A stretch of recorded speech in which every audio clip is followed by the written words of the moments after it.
Entre 700 y 1.000 millones de dólares pretende recaudar el gobierno con la reforma tributaria presentada este jueves para financiar la reforma educacional impulsada por el gobierno. Y el paquete de medidas además contempla un aumento de los impuestos para las empresas, una baja en los tributos a las personas y una reforma en un anuncio de sistema de impuestos variables para evitar el alza de los combustibles, que es el CIPCO, así conocido. Bueno, para conversar sobre este tema está con nosotros el economista Luis Eduardo Escobar. Gracias por acompañarnos esta tarde para hablar un poco más de esta reforma que obviamente ha generado mucha polémica. Buenas tardes. Buenas tardes, Claudio. Un gusto saludarte. ¿Usted cómo la califica? Como reforma, efectivamente, porque esa es la primera palabra en discusión en el día de hoy. Muchos no lo creen así. Bueno, yo diría que no es una reforma. Cuando uno piensa en una reforma, piensa en algo que es más global, digamos, que afecta al sistema en su conjunto. Aquí yo diría que son pequeños ajustes que el gobierno está haciendo. El 700 millones de dólares es 0,3% del PIB, no es una cifra importante desde ningún punto de vista. Por lo tanto, yo creo que ajustes más apropiados. Ahora, este ajuste ¿podría en el Parlamento o de aquí en más ser modificado porque la discusión va creciendo? Y hay algunos que señalan o han presentado algunos proyectos para una reforma tributaria mucho más amplia que habla de recaudar entre 6, 7 y hasta 10.000 millones de dólares. Sí, de hecho yo participé en un grupo que lo convocó la senadora Jimena Rincón, correcto. Y nosotros proponemos una reforma con R mayúscula, sí, que podría generar 10.500 millones de dólares. Efectivamente estamos hablando de dimensiones totalmente distintas y que dicen relación en realidad con qué es lo que uno quiere financiar, digamos, qué tipo de actividades gubernamentales uno quiere financiar con esos recursos. Ahora, las razones son diversas. ¿Por qué hacía falta, porque es parte de la discusión el día de hoy, una gran reforma tributaria como la que ustedes estaban proponiendo en el documento presentado por la senadora Rincón? Bueno, porque hay varias demandas que se han expresado socialmente a lo largo de los últimos 12 o 18 meses. La más notable, desde luego, ha sido la de los estudiantes, pero si uno revisa el panorama de lo que está pasando en el país, tenemos demandas en temas educacionales, tenemos demandas en temas de salud, tenemos demandas en temas de pensiones. El mismo ministro Goldborn ha dicho que el país necesita gastar por lo menos un 1% del PIB adicional para fortalecer la infraestructura. Yo diría que hay bastante consenso en que el gobierno mismo, el aparato del Estado, necesita ser reforzado, y tenemos los problemas de regionalización, de los cuales hemos tenido expresiones últimamente en Aysén, en Calama, y seguramente ese tipo de cosas van a seguir. Bueno, al respecto, y siguiendo un poco la discusión política que se ha dado durante estos días y mucho más a partir de ayer, es que esto va a dar pie a que, por ejemplo, en las próximas elecciones ya sea un tema para reformar otra vez, hacer una reforma tributaria, ya subiendo un 25%, por ejemplo, los impuestos de primera categoría. ¿Usted cree en eso? Bueno, yo creo que lo que ha hecho el presidente Piñera con esta propuesta es dar el puntapié inicial de un partido de fútbol que va a durar un par de años. Yo creo que este va a ser un tema importante en la próxima campaña presidencial, donde... Pero para jugar un partido de fútbol hay que tener cancha también. ¿Hay cancha política? Yo creo que hay cancha política. ¿Sí? Yo creo que hay interés nacional, las cosas que yo te mencionaba, por ejemplo, el tema de educación, los estudios que son bastante serios de Educación 2020 hablan de 6.000 millones de dólares. Solamente para una reforma de educación, en este Solo caso. Para educación. Claro. Pero se lo pregunto por los votos que se juegan en el Parlamento, no por lo que la sociedad puede estimar o manifestar incluso en las calles, como es la reforma de educación. Sí, pero eso hay que tomarlo con cuidado, digamos. A mí me gustaría pensar de que nuestros representantes en el Parlamento representan las opiniones de los ciudadanos. Y en segundo lugar, no cabe ninguna duda de que los estudiantes han logrado que el gobierno tome algunas medidas. El año pasado se habló ya de un fondo de 4.000 millones de dólares, que es un fondo cerrado por una sola vez, y ahora el gobierno dice, bueno, mire, vamos a recolectar entre 700 y 1.000 millones de dólares más adicionales anuales, que son para educación. Así que yo creo que puede que cueste, puede que sea difícil, pero yo creo que el tema ya está planteado, digamos. Está planteado y por lo tanto lo que cabe es avanzar, y por lo tanto, otra vez, lo que yo le planteaba al principio de una reforma tributaria que se discuta en las próximas elecciones presidenciales, o esté en el programa político de alguno de los candidatos, es casi evidente, casi una necesidad. Yo creo que es ineludible. En la última campaña presidencial vimos una situación en la cual Marco Enríquez Ominami y Arrate hablaron de la importancia y la necesidad de una reforma tributaria, y las otras dos candidaturas dijeron que no. a pesar de que había división dentro de la candidatura del senador Frey.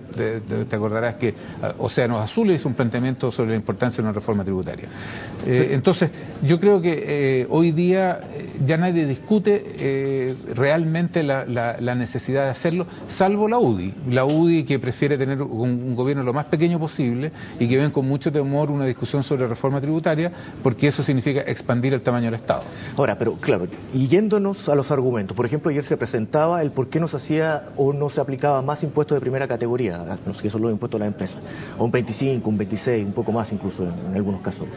Y se decía que, por ejemplo, que esa experiencia que se estaba llevando a cabo, o que se había llevado a cabo siempre en Europa, está trayendo los problemas económicos que tienen los países de la vieja Europa en el día de hoy, los países que están en la Unión Europea. Y por lo tanto, lo que necesita Chile es invertir, privilegiar el ahorro y la inversión. Y por eso no es conveniente aumentar los impuestos de primera categoría. Bueno, yo creo que ahí está el meollo del tema, digamos. Eso es lo que hay que discutir. Aquí, en primer lugar, las empresas no pagan impuestos.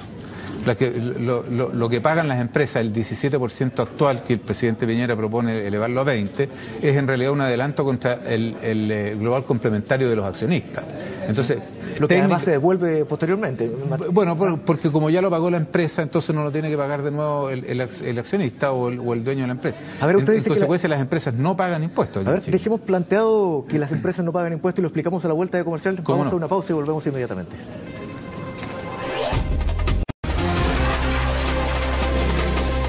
Bien, seguimos conversando con el economista Luis Eduardo Escobar, y antes de ir a la pausa en comerciales usted había señalado aquí las empresas no pagan impuestos. ¿Cómo se explica esto cuando estamos hablando de un alza del 17 al 20% ya permanente? Bueno, lo que ocurre en realidad es que eso es un adelanto que hacen las empresas respecto del impuesto que tienen que pagar las personas que son los dueños o accionistas de la empresa. Ese es el concepto, digamos.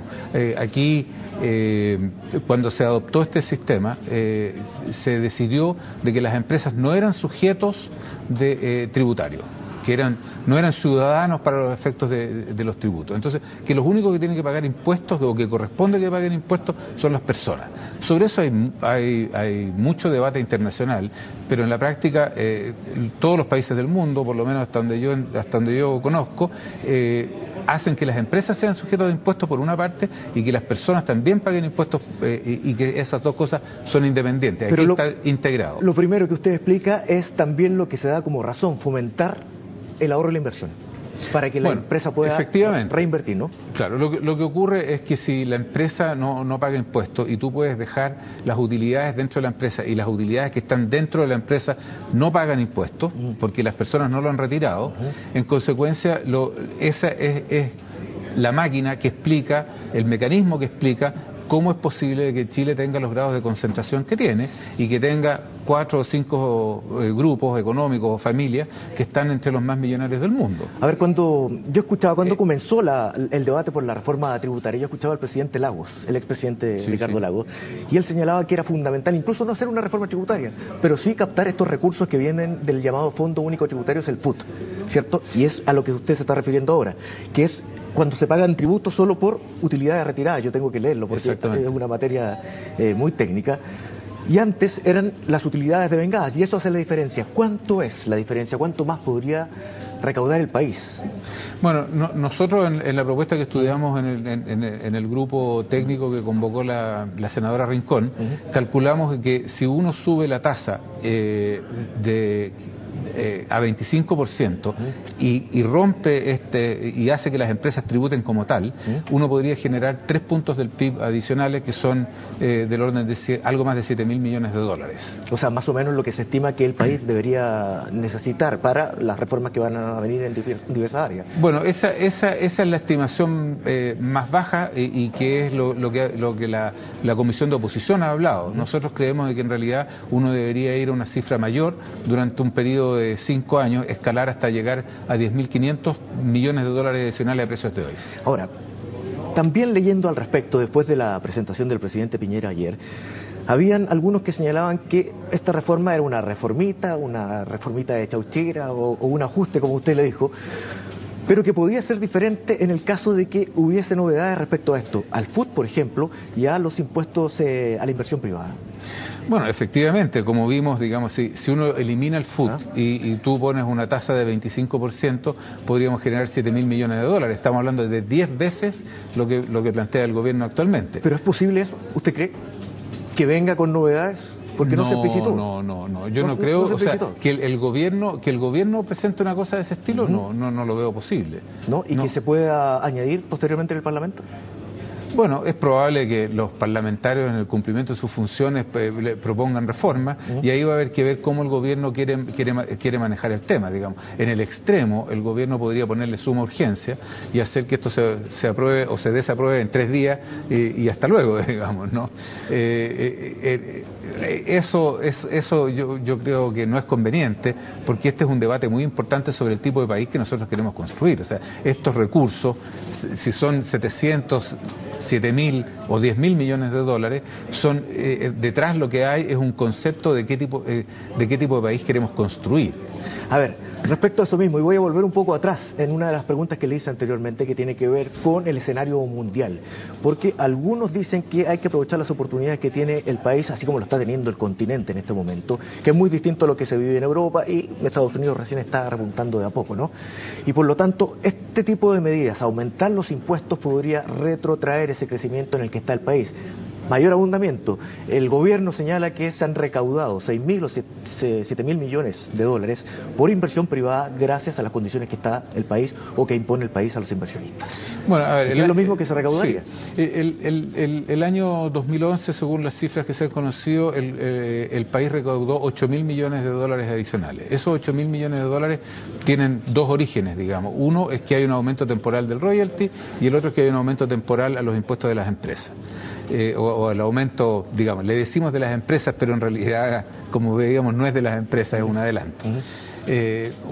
Entonces, la amenaza de la derecha, digamos, es que si uno aumenta los impuestos, estos impuestos que inicialmente pagan las empresas, vamos a disminuir la tasa de inversión. En la práctica, si uno mira lo que está ocurriendo en Chile, Chile está invirtiendo del orden del 21% del PIB, más o menos, establemente, ¿ya? Para crecer a tasas del 6% sostenidamente, necesita invertir más cerca del 30% del PIB. ¿Ya? En eso siempre hubo acuerdo, digamos, incluso en la última campaña el ministro Larroulé era uno de los que daba esa cifra. Entonces, en realidad, las utilidades que se generan son tan grandes que las grandes empresas, sobre todo, han sido capaces de salir a hacer negocio en el exterior y han hecho inversiones muy significativas. Por lo tanto, y han hecho inversiones en países como Colombia, donde la tasa de impuestos sobre las empresas es de 35%. Entonces uno dice, a ver, un momentito, ¿de qué estamos hablando? O en Perú incluso. O en Perú, donde creo que es del 32%. Entonces uno dice, bueno, pagar el 25% en Chile significa pagar mucho menos de lo que ellos están dispuestos a pagar en el exterior. Entonces cuesta entender el raciocinio. Y son países como Perú, por ejemplo, que están teniendo tasas de crecimiento de hasta 8% en un momento determinado. Bueno, Perú estuvo creciendo a tasas del 8% por los últimos 5 años. Este año van a tener una tasa de crecimiento un poco más baja. Pero generado también por la inversión privada. Generado por inversión privada en gran parte y por un programa de desarrollo de infraestructura que favorece la inversión privada y que es una de las cosas que nosotros apoyamos que se haga, muy importante. Ahora, otro de los términos más usados después de la presentación, esto favorece a la clase media. No, eso no es cierto. Así derechamente. Falso, absolutamente. Nosotros vino aquí con un papel que hizo uno de los miembros de nuestro grupo, Hernán Frigolé, y él usando los parámetros que indicó el presidente anoche en su discurso, demuestra que el grupo, si uno hace 3 ejemplos, digamos, de personas que ganan 800.000 pesos. A ver, por ejemplo, ya nos estamos refiriendo a los impuestos de segunda categoría, ¿cierto? A los tramos que se rebajan a 5, ¿cierto? No se rebajan a 5, se rebaja 15% la tasa. Entre 10 y 15. Claro, entre 10 para los de más altos ingresos y 15 para los de más bajos ingresos. O sea, la rebaja es mayor para los grupos de más bajos ingresos. Y se les devuelve devuelve, ¿no?, la mitad de lo que costaría la matrícula universitaria, digamos, ya, o educacional. Suponiendo que la matrícula son 300.000 pesos, que es una matrícula universitaria más o menos estándar, y suponiendo que hay un grupo que gana 800.000 pesos, o una familia, una persona que gana 800.000 pesos, y otra persona que gana 6.400.000, la propuesta del gobierno significa de que la reducción de impuestos para la persona de 6.400.000 es 220.000 pesos anuales, y que para la persona de 800.000 pesos es 9.000 pesos. Entonces, ¿a dónde está la clase media? Y 6.400.000 son el 1% más alto de ingresos de Chile, ¿eh? Pero además, el porcentaje de la gente que está sujeta a pagar estos impuestos no es más allá del 20%. Bajísimo. El 85% de la gente en Chile está exenta de impuestos de segunda categoría. O sea, 15%. Y cuando uno habla del 6.400.000, estamos hablando de menos del 1% de la población. Bueno, desglosando un poco lo que usted me explicaba también, ese descuento que se hace a las familias es también para las familias que están con sus hijos en colegios particulares. También. ¿Ah? Claro. Pues, o sea, digamos, si la matrícula fuera en 300.000 pesos, una forma de poder usar un número de referencia, digamos. Los números no cambian mucho si uno adapta eso, digamos, a 200.000 pesos de matrícula de colegio privado, 150.000 pesos de matrícula de colegio privado. Favorece, de todas maneras favorece a la gente de más alto ingreso. Ahora, respecto a los impuestos de timbre y estampillas, parece que es lo que tiene más consenso. Para todo el mundo parece que está bien, pero no sé si favorece más a las personas que a las empresas, porque claro, se abaratan los créditos de consumo, los créditos hipotecarios, que favorece a cada uno de nosotros que tenga alguno de ellos, pero también a las empresas que trabajan más con esto, ¿no?